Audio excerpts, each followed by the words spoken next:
me about the single-player mode.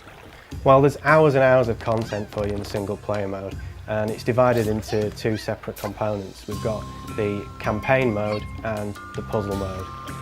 The campaign mode is probably a good place for people to start if they're unfamiliar with Worms games, or maybe they're experienced players and they just want to see the new features we've implemented, such as the Worms classes, the physics objects, or the dynamic water. There's 32 missions altogether, and that's spread out over the 4 different themes.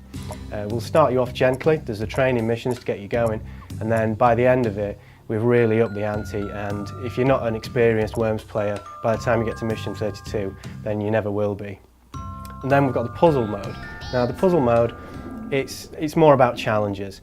It's missions with a certain objective. Now that objective could be to get a vital worm that's on the enemy team, or it could be to collect a crate, but you've only got certain items and certain ways to achieve that goal.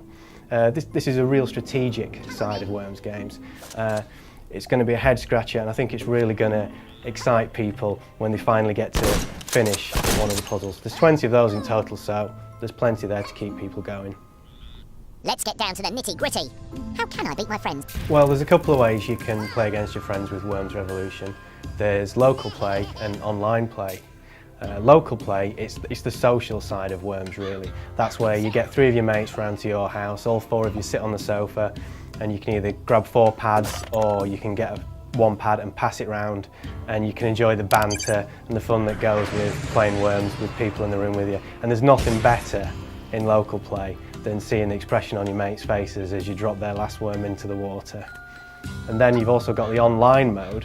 In online mode, you can set up a lobby yourself and you can tailor it to whatever settings you like, and then you can invite people, or you can wait for it to fill up, and you can basically take on the best players in the world really. This is where you're going to have improved your skills, because there's some great Worms players out there. Or if you don't really want to mess about setting up a lobby yourself, you can always join one of the lobbies that will be out there, do a search, dive in, and once again see how good you really are when you're up against the best players in the world. So you can play it at home, you can play it online, but either way you can have a great game. What modes are available to play?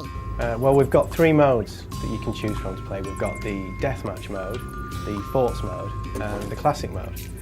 Deathmatch mode is probably the bread and butter mode really in Worms Revolution. It's the one that most people will be familiar with, and maybe the mode that people will play first. With this you can set up a game with 3 other players, or 3 AI combatants if you wish, and you can set up your scheme settings, and then basically you're straight into a match. You're going to be able to use the physics objects, the dynamic water, and make use of the classes, and it's a case of the last worm standing. Secondly, obviously we've got the Forts mode like I mentioned. Now the Forts mode is probably my favourite mode. What we've got there is similar to Deathmatch mode in fact, but the landscape is set into 2 separate forts, one either side with a body of water in between.